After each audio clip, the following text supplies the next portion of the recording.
Two friends embark on a culinary journey to explore how American fast food chains transform themselves in different countries. They begin with McDonald's, discovering that the familiar cheeseburger takes on entirely new forms abroad. In Japan, they encounter a crispy shrimp filet-o, while in the Philippines, they're surprised by sweet red spaghetti, served alongside fried chicken. India offers vegetarian options like paneer and spicy veggie burgers. Even the elusive McRib, a fleeting menu item in the US, enjoys permanent status in Germany.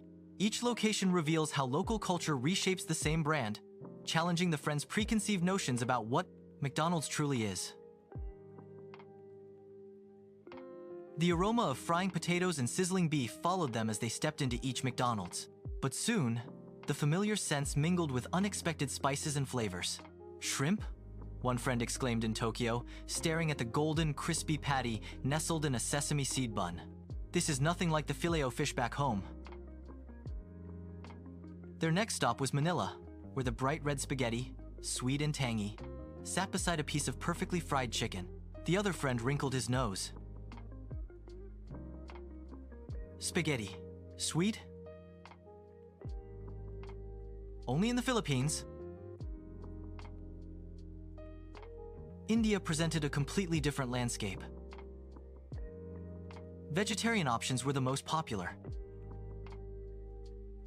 Paneer tikka burgers and spicy vegetable patties replaced the beef-centric menu they knew so well. "It's amazing how they've adapted to the local tastes," one friend mused, biting into a flavorful aloo tikki burger.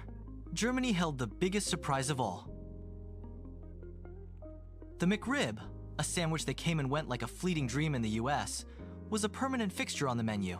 The McRib? Here? All the time? He ordered one immediately, savoring the familiar taste of the saucy, boneless pork. As they traveled, the friends began to see McDonald's not as a monolithic entity, but as a chameleon. Each location was a mirror reflecting the culture and preferences of its surroundings. The golden arches were a constant, but everything else was subject to change.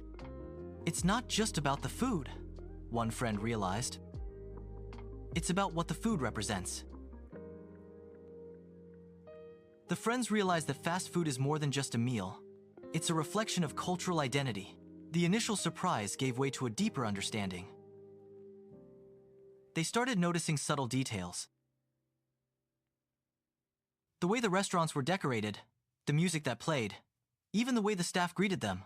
In Japan, the service was impeccably polite, with every order delivered with a bow. In the Philippines, the atmosphere was festive and communal, with families gathering to share meals.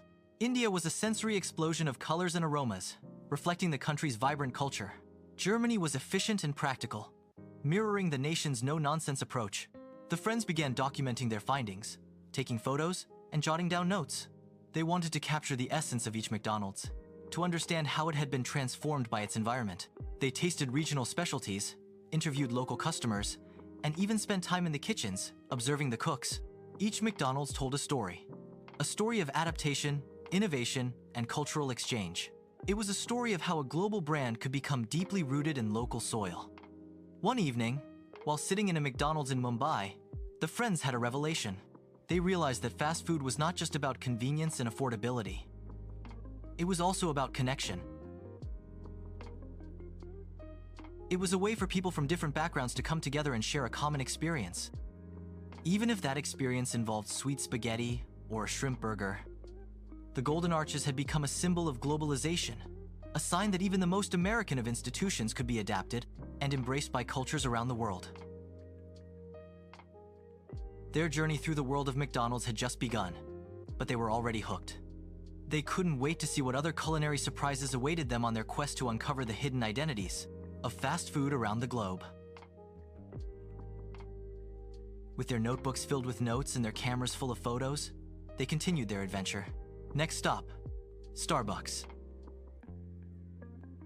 They were eager to see how the coffee giant had adapted to the tastes and preferences of different cultures. Would they find sakura blossom fraps in Japan? Or maybe tres leches cakes in Chile? The possibilities seemed endless. The world of fast food was full of surprises, and they were ready to explore them all. Their minds buzzing with cheeseburger revelations, the friends continued their global fast food adventure. They felt like culinary detectives, ready to uncover more delicious secrets. Next, they set out to explore international Starbucks, Chipotle, and Burger King experiences. First stop, Starbucks in Japan. Instead of the usual pumpkin spice, they savored sakura blossom frappes, a delicate pink drink that tasted like spring. "This is nothing like my usual caramel macchiato," one friend laughed. "But I love it!" The delicate floral notes were a welcome change. In Chile, Starbucks offered a different kind of comfort. Tres leches cakes, soaked in sweet milk, paired perfectly with strong, rich lattes. It was a sweet, decadent treat that felt distinctly Chilean. Moving on to Chipotle, London presented a more refined experience. The familiar bowls were still there, but the language was subtler, the presentation cleaner. Even the taste felt slightly different, a nod to British palates.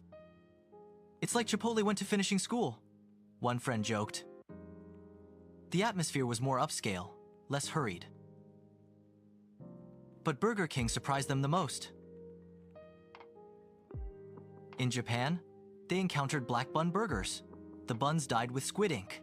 The visual was striking, the taste surprisingly mild. It was an unexpected twist on a familiar favorite. Then came the spicy challenges. In another country, a locally inspired Whopper promised heat that would test even the bravest spice seeker. One friend, tears streaming down his face, managed a thumbs up. "Worth it," he gasped. The fiery flavor was intense, but undeniably delicious. As they traveled, the friends began to see a pattern. Each country put its own spin on these global brands. Fast food wasn't just about quick meals. It was a form of global storytelling. Each country was rewriting the menu based on its own history, tastes, and identity. An ordinary American order became an extraordinary cultural symbol somewhere else. The simple act of ordering a burger or a coffee became a lesson in cultural exchange.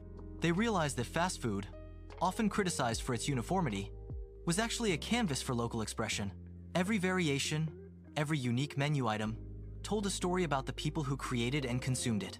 It was a reflection of who they were, what they valued, and what they craved. It was more than just sustenance.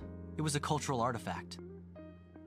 "So, it's not just about the food," one friend mused. "It's about what the food represents."